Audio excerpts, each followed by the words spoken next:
Bu Ermi, karena dosen saya lagi di jalan, kayaknya kita langsung mulai duluan aja nih, Bu ya. Oh iya, nggak Takutnya apa-apa, kalau Mas. nunggu. Ya. Ya, nanti nyusul aja nggak apa-apa. Iya.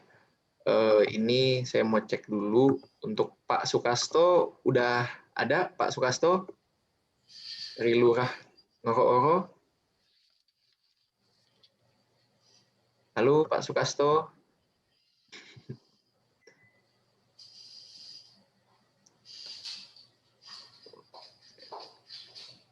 Udah.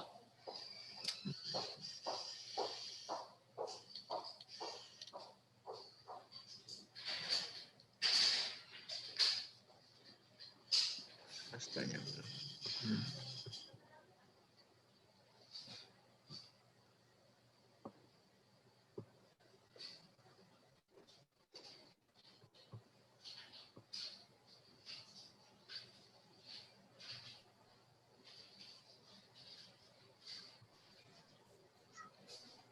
Ya, Pak Sukastonya udah ada ini, Pak. Assalamualaikum Pak Sukasto. Waalaikumsalam. Ya, ini aku udah mau mulai nih Pak acaranya. Iya. Oke, kalau gitu saya mulai. Bismillahirrahmanirrahim. Assalamualaikum warahmatullahi wabarakatuh. Waalaikumsalam warahmatullahi wabarakatuh. Shalom, Om Swastiastu, Namo Buddhaya untuk semua pesertanya. Terima kasih sudah bisa menghadiri acara Zoom pada siang hari ini. Saya sebutkan terima kasih kepada Ibu Ermi dari narasumber kita pada hari ini dari Bank BNI Cabang Wonosari. Lalu di sini ada juga Pak Sukasto selaku lurah dari Desa Ngoro-Oro, desa binaan kami. Saat ini sedang ada program KKN. Lalu di sini juga ada koordinator unit kita, Bapak Muhammad Azhari. Terima kasih sudah bisa datang ke sini. Dan teman-teman yang udah masuk untuk ikut berpartisipasi pada acara pada siang hari ini. Untuk pertama-tama, saya mau mengucapkan beberapa doa dulu untuk dimulainya acara ini. Karena mudah-mudahan kalau misalkan segala sesuatu yang dimulai dengan doa itu bisa memberikan berkah yang baik untuk kedepannya. Berdoa dengan kepercayaan dan agama masing-masing, dimulai.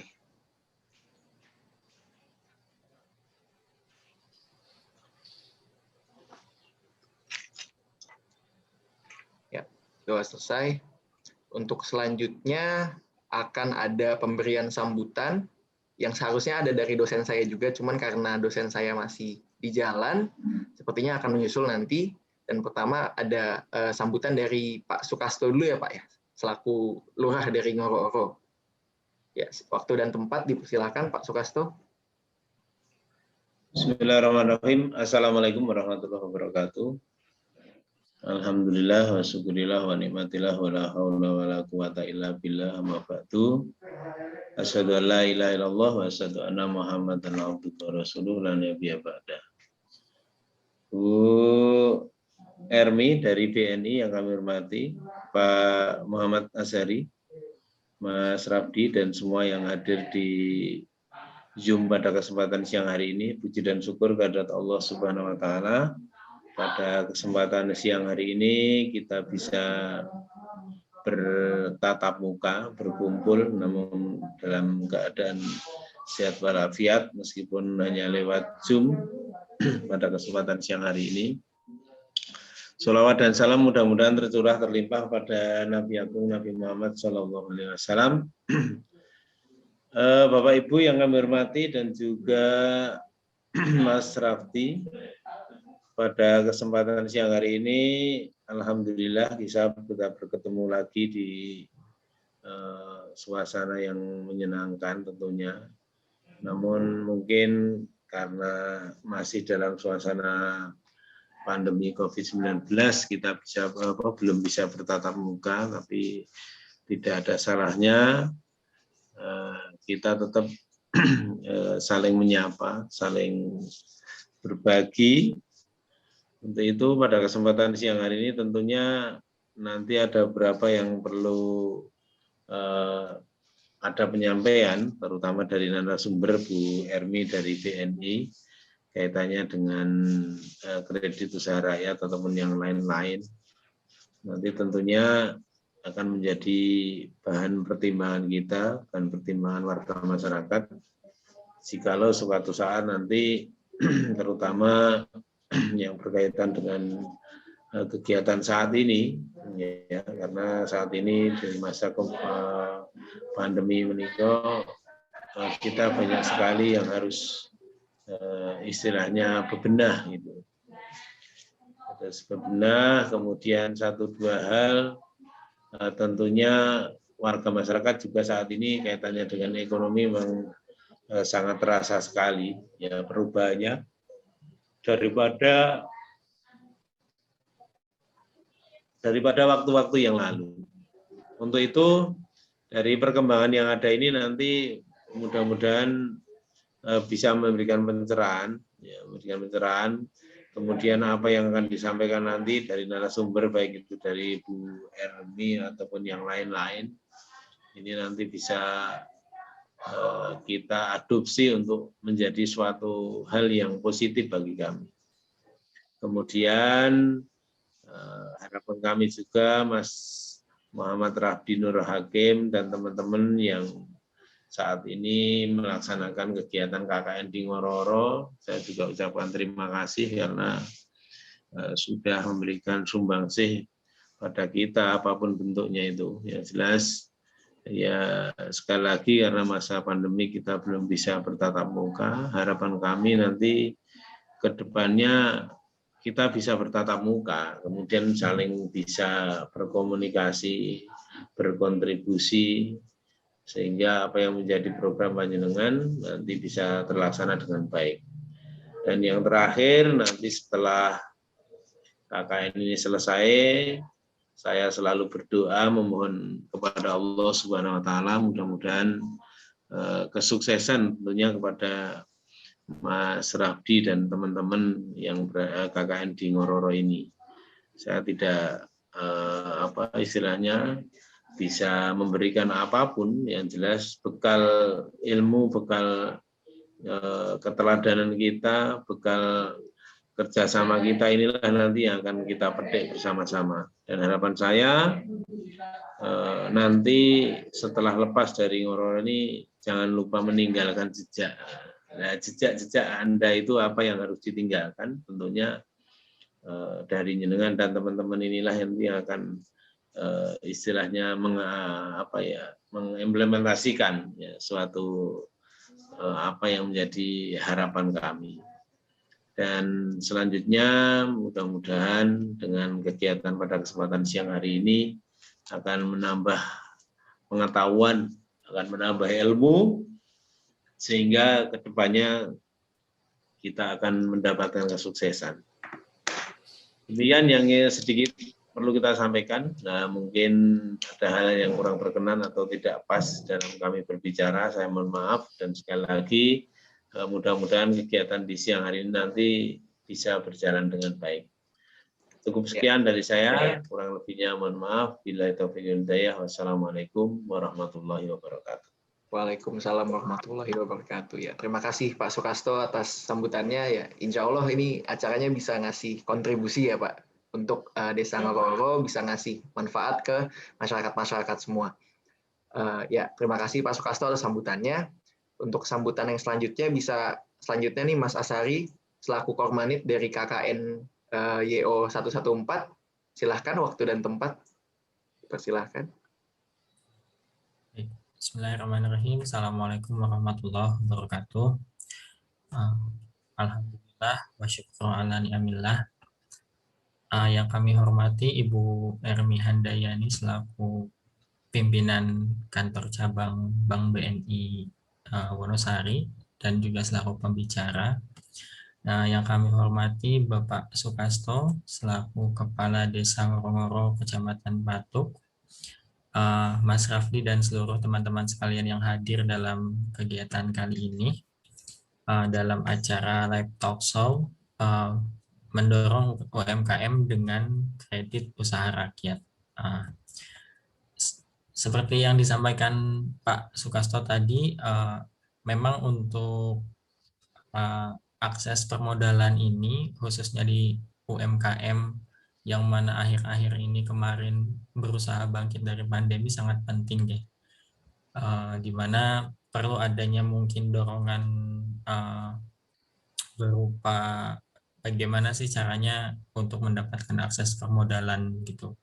Karena mungkin ada banyak sekali UMKM yang kolaps khususnya setelah masa pandemi kemarin. Nah, mudah-mudahan dengan adanya kegiatan talkshow kali ini bisa memberikan pandangan dan bisa memberikan informasi khususnya kepada UMKM yang ada di Ngorongoro tentang bagaimana caranya mengakses permodalan dengan kredit usaha rakyat dari Bank BNI khususnya cabang Wonosari.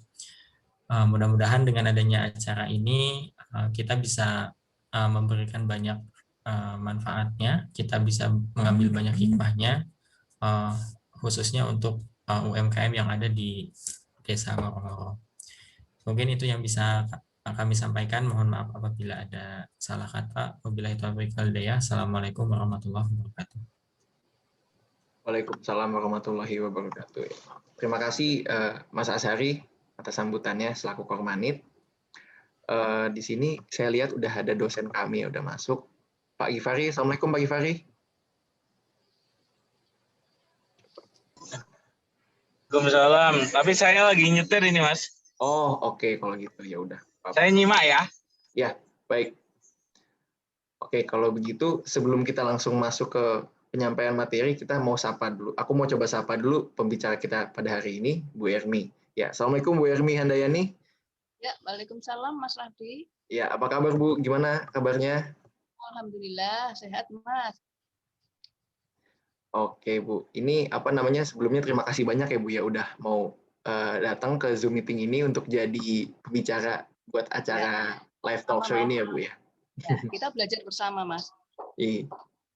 Sebelumnya udah sempat komunikasi, cuman alhamdulillah ketemu ya Bu, jadwalnya udah bisa ketemu kita hari ini. Iya. Oke, kalau misalkan begitu, mungkin kita bisa langsung masuk ke materinya ya Bu ya. Materi aja ya.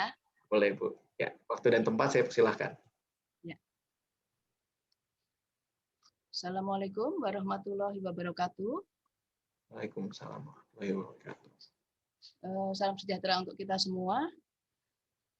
Sebelumnya saya ucapkan terima kasih atas waktu yang diberikan kepada kami untuk sedikit memaparkan mengenai kredit usaha rakyat ya, Mas. Sebelumnya saya ucapkan terima kasih juga kepada Pak Sukasto selaku Lurah Ngorongoro, kemudian Mas Muhammad Azhari, Pak Gifari, dan Mas Rafdi serta teman-teman KKN semuanya. Ini langsung aja ya Mas. Dengar nggak Mas? Kedengaran Bu? Bagus suaranya. Jelas ya? Jelas. Ini saya langsung mulai aja ya mengenai kredit usaha rakyat. Nanti mungkin kalau ada yang mau ditanyakan bisa langsung ditanyakan gitu ya. Baik. Mungkin nanti kalau untuk pertanyaan kita bisa di pas bagian belakang kita ada jadwal, ada rundown untuk tanya jawab. Oh ya, ini jadi saya sampaikan materinya dulu ya. Oke. Ya. Benar sekali ya seperti yang disampaikan teman-teman KKN dari UGM bahwa KUR adalah salah satu peluang pengembangan bisnis ya. Seperti yang mungkin kita tahu semua bahwa di masa pandemi ini banyak sekali program-program yang diberikan oleh pemerintah, antara lain BPUM, Bansos, kemudian PKH, dan ini ada juga KUR ya yang untuk mendorong pemulihan ekonomi nasional. Diharapkan dengan adanya KUR, nanti dari pelaku usaha dapat menikmati suku bunga yang ringan, suku bunga yang rendah, dan diharapkan dapat bisnis UMKM bisa berkembang lagi. Jadi untuk KUR sendiri itu ada untuk KUR pertanian, untuk usaha pertanian, kemudian ini ada perikanan, ada juga untuk KUR TKI ya, Bapak dan Ibu.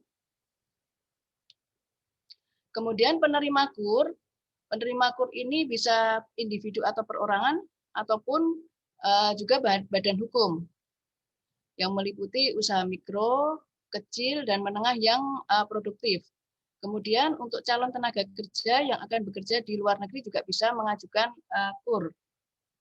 Kemudian ada juga KUR yang dipergunakan untuk TKI yang purna dari bekerja di luar negeri. Kemudian untuk pengertian KUR sendiri, KUR mikro, KUR ada ini, KUR ada 3 ya, KUR super mikro, KUR mikro, dan KUR kecil. Untuk KUR super mikro sampai dengan nominal, bentar ini kok enggak. Untuk KUR super mikro, untuk plafon sampai dengan 10 juta, mungkin di slide nggak ada ya untuk super mikro, sampai dengan 50 juta. Kemudian untuk mikro itu 50 juta sampai dengan akumulasi 200 juta. Kemudian untuk KUR kecil dari 50 juta sampai dengan 500 juta. Kemudian untuk tujuan penggunaan kredit untuk membiayai usaha yang produktif yang tentunya tidak bertentangan dengan undang-undang. Jadi tidak boleh untuk usaha minuman keras seperti itu kan tidak boleh. Kemudian untuk jangka waktu kredit modal kerja untuk KUR mikro sampai dengan 3 tahun dan kredit investasi sampai dengan 5 tahun. Ini untuk KUR yang mikro yang dari 50 sampai dengan 200 juta. Kemudian untuk biaya provisi, tidak ada biaya provisi, nihil ya, untuk biaya provisinya dan biaya administrasi 100.000. Kemudian nanti ada biaya lainnya, yaitu meliputi asuransi persediaan dan jaminan menjadi beban debitur.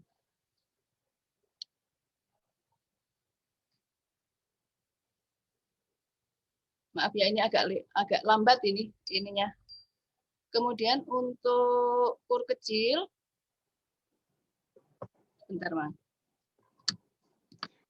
Nggak kelihatan ya, Bu ya? Iya, ini agak lambat ininya. Bentar. Oh iya. Nah, udah untuk ada. KUR kecil, plafon dari 50 juta sampai dengan 500 juta dengan akumulasi tetap ya sampai dengan 500 juta.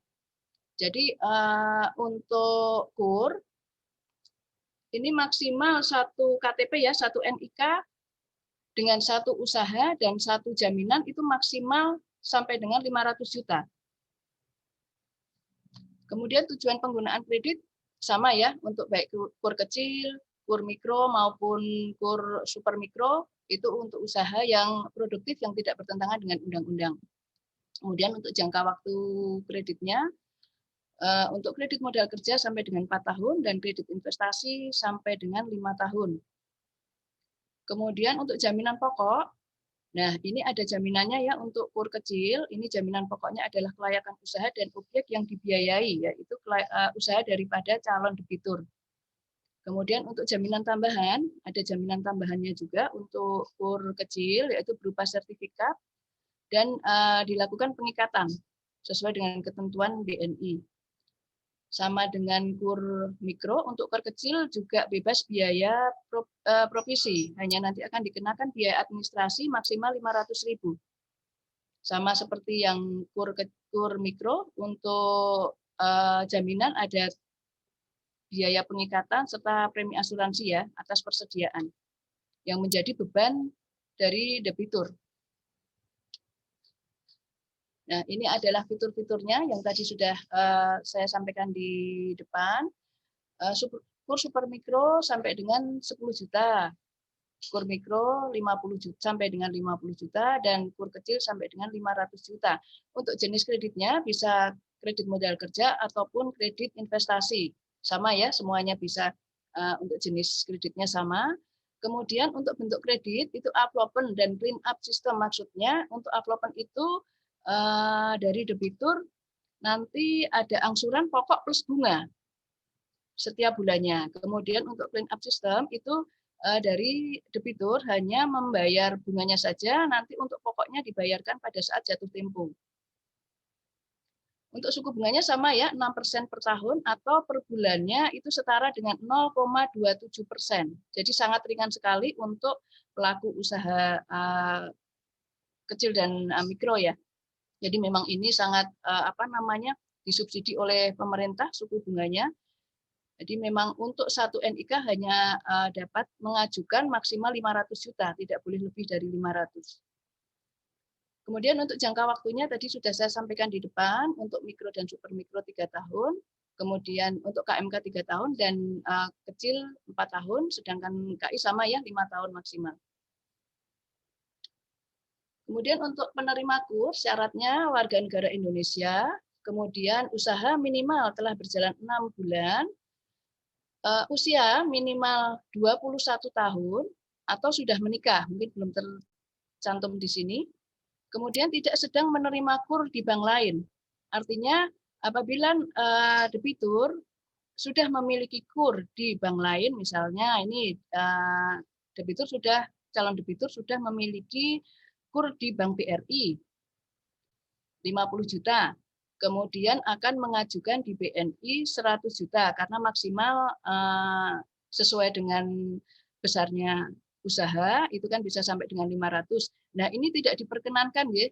Jadi kalau untuk kur itu satu debitur itu hanya boleh memiliki satu pinjaman kur di satu bank. Jadi nanti apabila nasabah debitur akan mengajukan lagi di bank lain, itu debitur harus melunasi dulu untuk kurnya yang di bank yang lama. Seperti itu ya. Jadi untuk pelunasan pun untuk kur tidak boleh untuk pelunasan take over.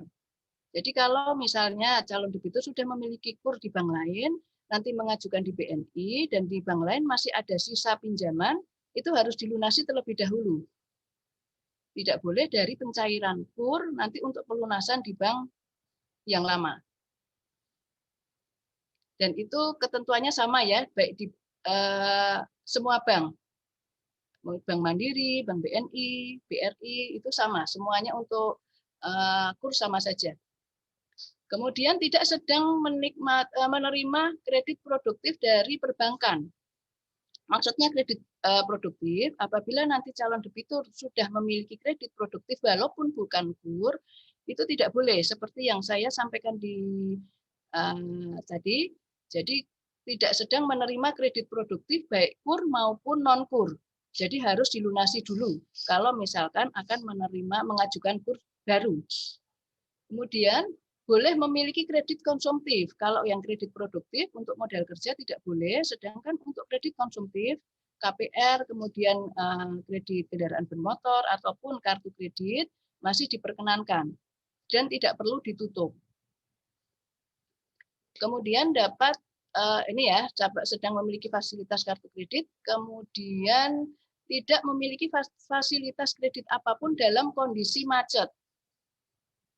Jadi untuk penerima kur dipersyaratkan oleh pemerintah harus dalam kondisi lancar.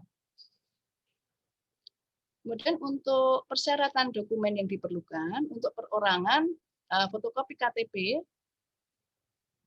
yang elektronik ya, kemudian fotokopi surat nikah bagi yang sudah menikah, kemudian surat izin usaha. Ini untuk yang berbadan hukum ataupun surat keterangan usaha dari kelurahan atau kecamatan. Ini untuk yang perorangan. Kemudian fotokopi dokumen jaminan kredit ya yang di atas 50 ya, yang di atas 50 juta itu berupa sertifikat atau SHM ataupun BPKB nanti di fotokopi. Kemudian kalau untuk penerima kredit di atas 50 juta harus memiliki NPWP. Harus memiliki NPWP. Nah, ini ya mungkin yang bedanya antara perorangan dan badan usaha ini hanya surat nikah ya tadi ya.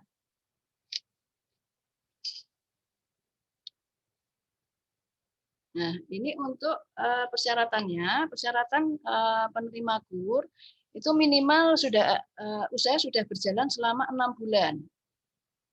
Kemudian tidak tercatat dalam DHN dan tidak tergolong debitur macet. Seperti yang saya sampaikan tadi ya, tidak sedang menikmati fasilitas pinjaman produktif baik modal kerja maupun investasi dari perbankan manapun. Karena ini nanti bisa dilihat di istilahnya sekarang sistem yang BI checking ya, kalau dulu namanya BI checking. Kemudian untuk kredit konsumtif masih diperkenankan dan usia minimal 21 tahun atau sudah menikah ya. Nah, ini dokumen yang diperlukan, fotokopi tadi ya, sudah di atas sudah tadi dijelaskan, fotokopi identitas, KTP pemohon dan pasangan, kartu keluarga, surat nikah dan pas foto. Kemudian surat izin usaha yang diperoleh dari kelurahan atau kecamatan. Kemudian nanti yang kami perlukan untuk proses lebih lanjut adalah catatan penjualan. Dalam ini mungkin pembukuan maupun nota-nota. Kemudian NPWP untuk pemohon kredit di atas 50 juta dan bukti kepemilikan jaminan tambahan ya. Nah, ini adalah jangka waktu dan angsuran minimal 1 tahun, kemudian maksimal 5 tahun untuk investasi. Untuk modal kerja maksimal sampai dengan 4 tahun. Ini simulasinya hanya ada 55 juta ya. Nanti kalau hanya mengajukan 25, 40 gitu masih bisa.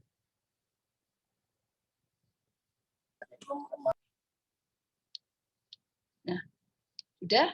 Barangkali ada yang mau ditanyakan?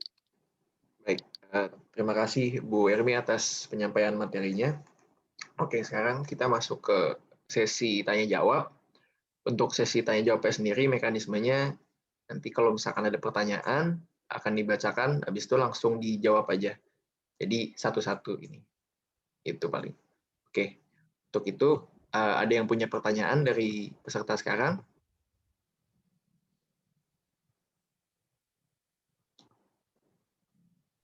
Izin Boleh. bertanya, Bu. Iya, silakan Azhari. Saya Muhammad Azhari. Apabila kita nantinya menjadi debitur yang baik, misal kita tidak pernah telat gitu untuk membayar. Nah, apakah ada reward untuk debitur itu enggak, Bu? Gitu. Terima kasih.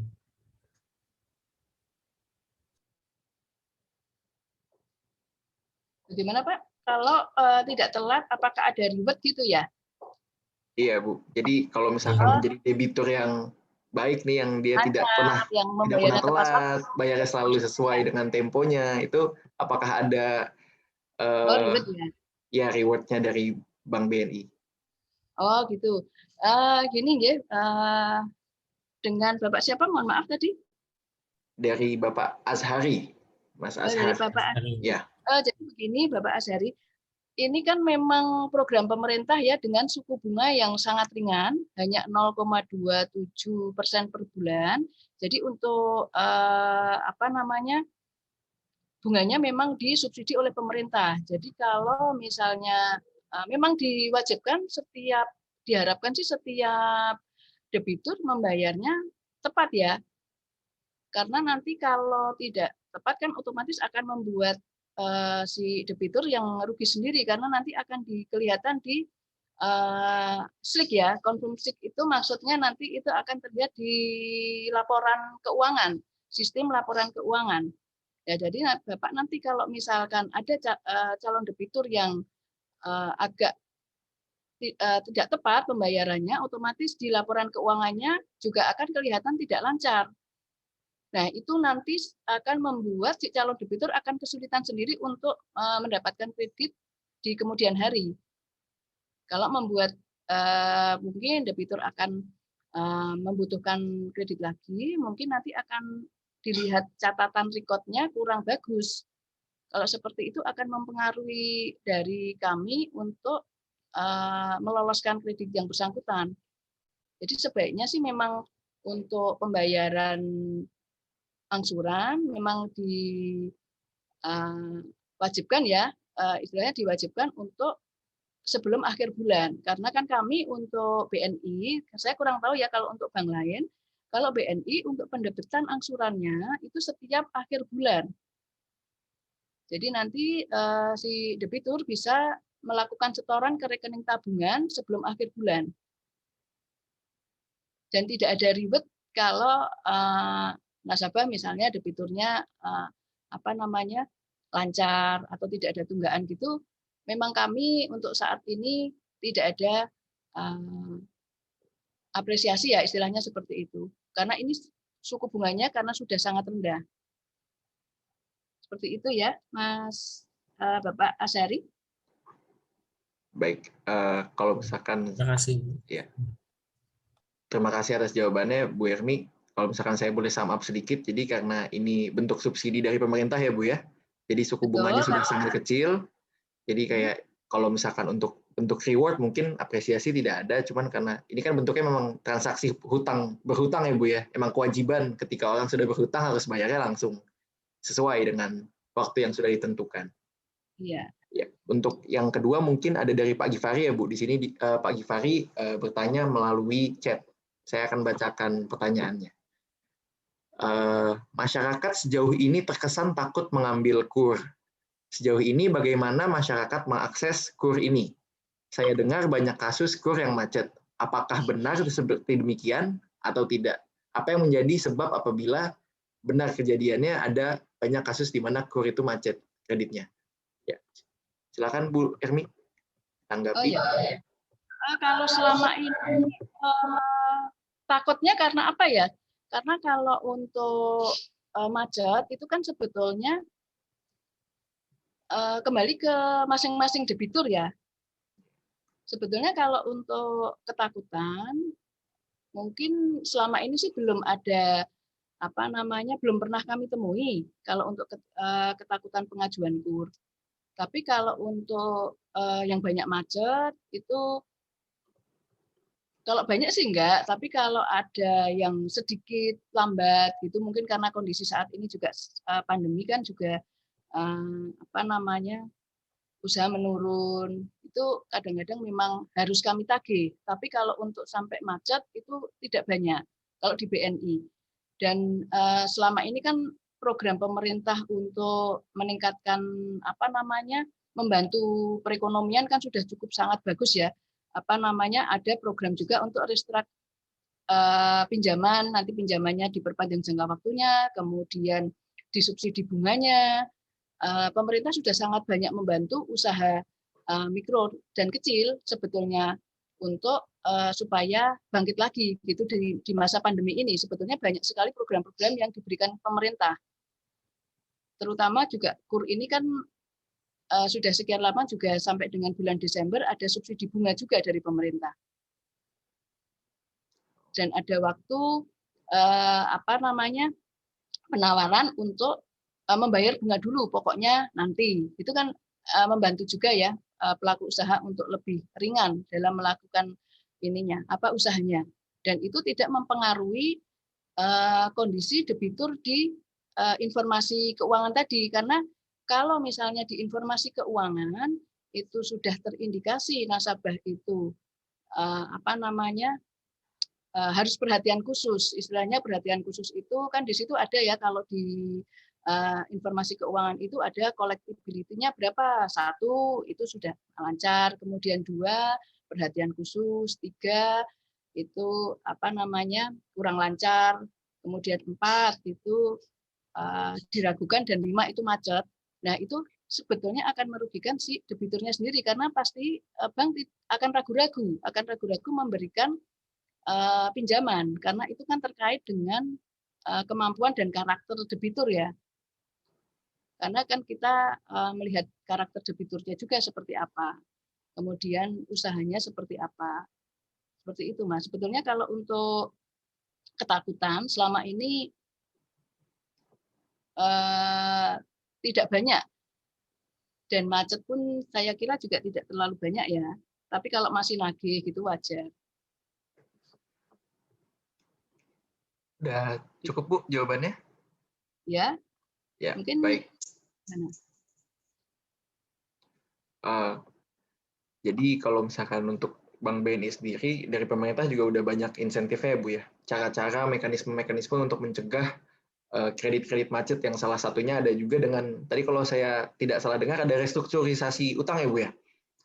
Ya, itu sebetulnya kan program pemerintah yang tidak hanya di Bank BNI ya, Mas Rafdi. Jadi di semua bank itu ditawarkan untuk restruct, program restruct itu nanti diperpanjang jangka waktunya. Kemudian subsidi bunga itu si debitur hanya membayar pokok, itu banyak sekali bantuan dari pemerintah. Ya dalam upaya pemulihan ekonomi ini, Mas, karena kan di masa pandemi kan banyak sekali yang lesu ya. Ya, betul sekali. Usahanya. Baik. Lalu untuk selanjutnya ada pertanyaan lagi, Bu, dari kawan saya, Michelle. Michelle nggak bisa pakai mikrofon, jadi pertanyaannya di kolom chat. Saya bacakan lagi. Izin bertanya, Bu, biasanya permohonan kredit KUR ini yang diterima dan yang ditolak itu yang seperti apa? Dan kalau misalkan ada yang ditolak itu biasanya karena apa ya, Bu ya? Ditolaknya. Oh, ya. Jadi sebetulnya kalau untuk diterima dan ditolak itu tergantung dari debiturnya sendiri. Jadi kan kami untuk prosesnya ya, Mas. Jadi itu terkait dengan proses ya.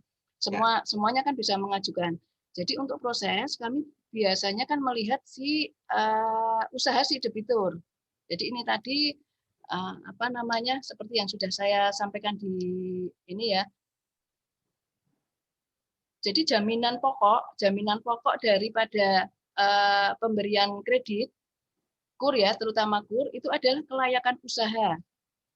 Kelayakan usaha seberapa besar si calon debitur itu, calon debitur itu sebesar apa. Dan objek yang dibiayai itu ya usaha debitur tersebut. Kalau misalnya sekarang usahanya kami hanya melihat penilaian ke lapangan, karena kalau untuk pemberian KUR kan kami harus menilai ke lapangan ya.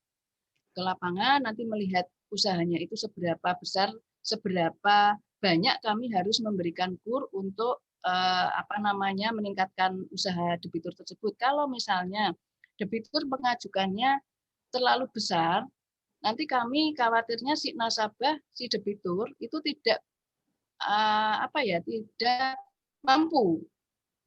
Karena keinginan kadang-kadang si debitur itu keinginannya utangnya besar.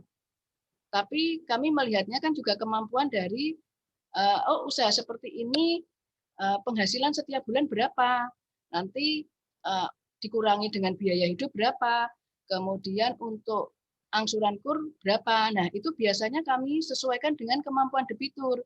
Kalau misalnya kemampuan debiturnya hanya mampu 75 juta, tapi dia mintanya 100 juta, kan otomatis tidak kami berikan ya. Khawatirnya kami akan membuat si calon debitur malah nanti istilahnya keblebekan itu loh, Mas, angsuran terlalu berat. Terbeban dari angsurannya aja ya, Bu ya. Kenapa? Jadi terbeban untuk bayar cicilannya, padahal pendapatannya nggak sesuai sama cicilannya. Si calon debitur itu punya usaha yang sebetulnya hanya membutuhkan dengan usaha sebesar ini sebetulnya hanya butuh 50 juta. Tapi si debitur mengajukan 100 juta. Sedangkan usahanya kan tidak perlu dibiayai dengan usaha yang sampai dengan 100 gitu, Mas. Cukup 50 aja cukup, karena kami melihat kemampuan daripada si calon debitur itu untuk membayar. Sebetulnya seperti itu. Kalau misalnya lebih, kan biasanya kami sampaikan ini kalau misalnya turun segini aja bagaimana. Sebenarnya biasanya seperti itu. Karena kadang-kadang ada juga yang calon debitur itu tidak hanya untuk usaha tapi untuk beli kendaraan seperti itu, Mas. Ada juga yang seperti itu. Jadi kan perlu kehati-hatian untuk memberikan kredit ya. Karena nanti kalau misalnya si debitur itu keberatan dalam membayar, nanti malahan membuat data yang informasi keuangan menjadi jelek. Karena nanti kan untuk pembayarannya tersendat. Nanti lama-lama mungkin collectibility daripada si debitur tersebut menjadi besar. Seperti itu sebetulnya tidak ada penolakan. Kalau misalnya sudah layak sesuai dengan ini si calon debitur cocok nih memang dibiayai dengan 100 juta, kemudian kemampuan membayar dikurangi dengan kebutuhan dia sehari-hari, sudah cukup, yang pasti akan kami berikan kredit seperti yang diajukan.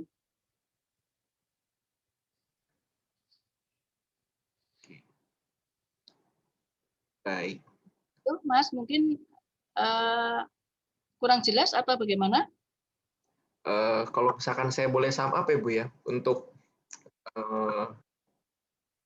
application utang berarti hitungannya. Kita pas datang untuk nge-apply, kita mau kredit di Bank BNI, sorry. Oh, kalau untuk pengajuannya ya? Yeah. Untuk pengajuannya di semua cabang BNI bisa, Mas? Bisa, di semua. Kan BNI sekarang banyak ya, di mana-mana. Di Wonosari ada, kemudian di Piyungan ada, di Kota Gede ada. Nah, semuanya itu bisa. Nanti kalau misalnya pengajuan di cabang-cabang terdekat dengan tempat usaha si debitur bisa diajukan di situ. Oke. Nanti pun juga pihak dari Bank BNI-nya juga bakal mencoba untuk mengakses ya Bu ya. Kira-kira ini permintaan debiturnya nih rasional atau enggak dia minta utang segini dengan usaha yang dia punya. Karena untuk pemberian kredit itu memang kami harus melakukan Mas, istilahnya itu harus ke lokasi, harus melihat ke lokasi usaha si calon debitur.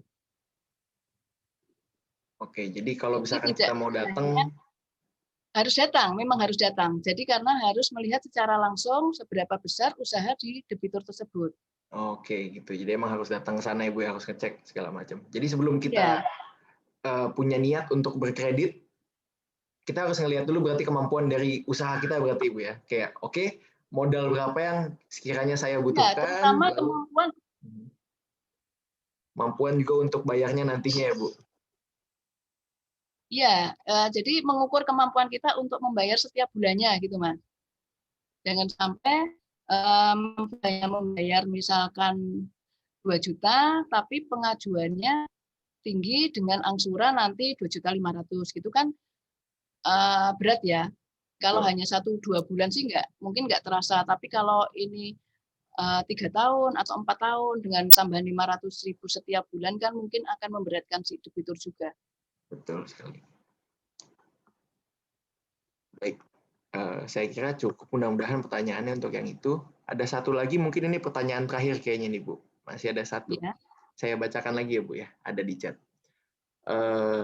Izin bertanya Bu, misalnya selama ini kita menjadi debitur udah baik nih Bu, tidak pernah bayar di atas jatuh tempo, lalu bayarnya selalu sesuai lah sama waktunya, jadi debitur yang baik lah dia ini.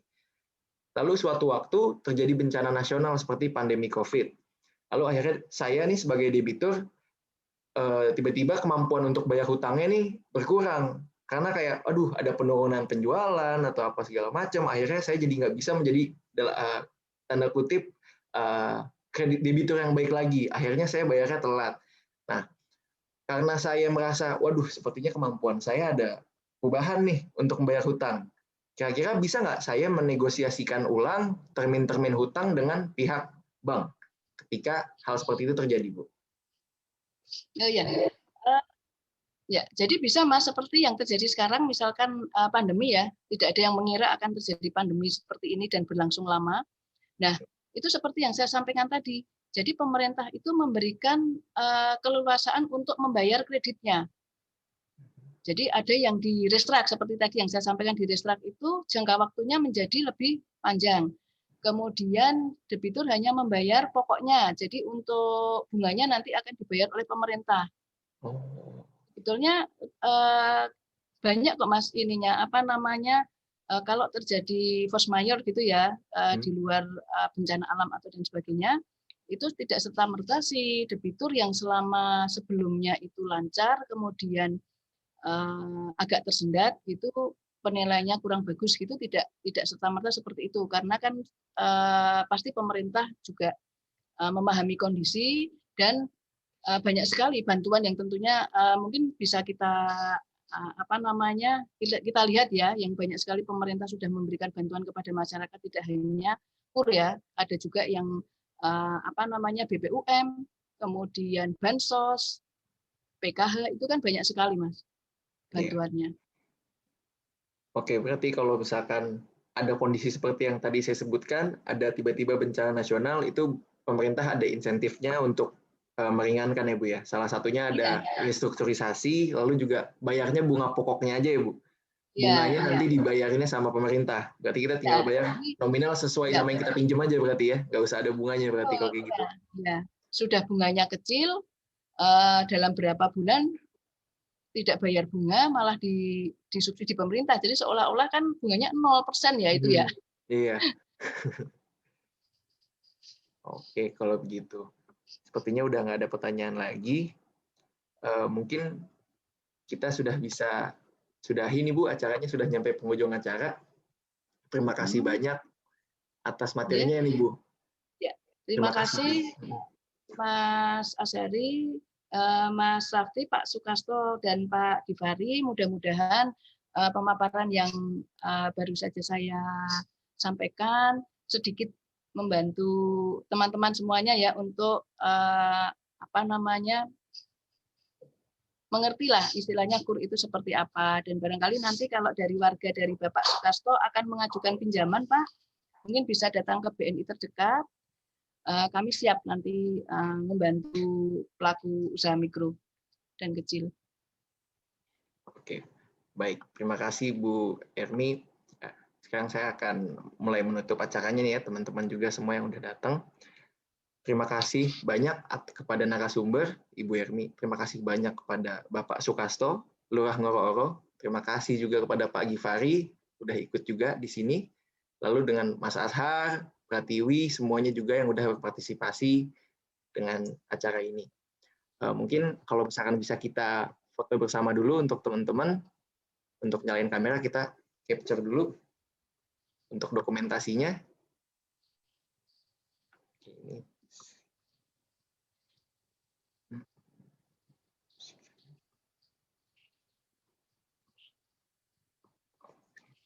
Sebentar.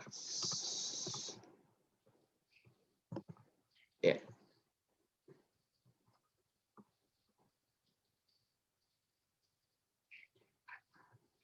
Bisa nyalain kamera nggak nih, teman-teman? Kita foto dulu untuk dokumentasi.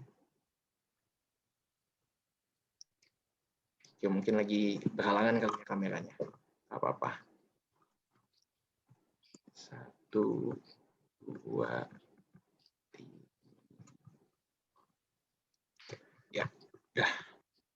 Oke, dokumentasinya juga udah selesai difoto.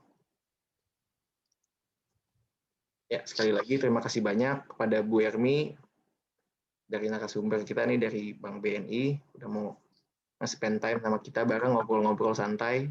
Sebelumnya mohon maaf kalau misalkan mungkin ada mismanagement atau ada kekurangan manajemen, planningnya juga kurang rapi atau ada salah bicara dari saya. Memang kesempurnaan itu bukan dari manusia, tapi saya juga persiapannya juga mungkin kurang rapi. Jadi untuk itu saya mohon maaf. Mungkin cukup sampai situ aja. Billahi taufik wal hidayah. Assalamualaikum warahmatullahi wabarakatuh. Ya, terima kasih semua. Terima kasih Mas Raffi, Pak Sukasto, dan Ibu Ermi. Terima kasih Ibu Ermi. Mas Azhar, thank you Mas Azhar udah ikutan. Oke. Gue udah selesai.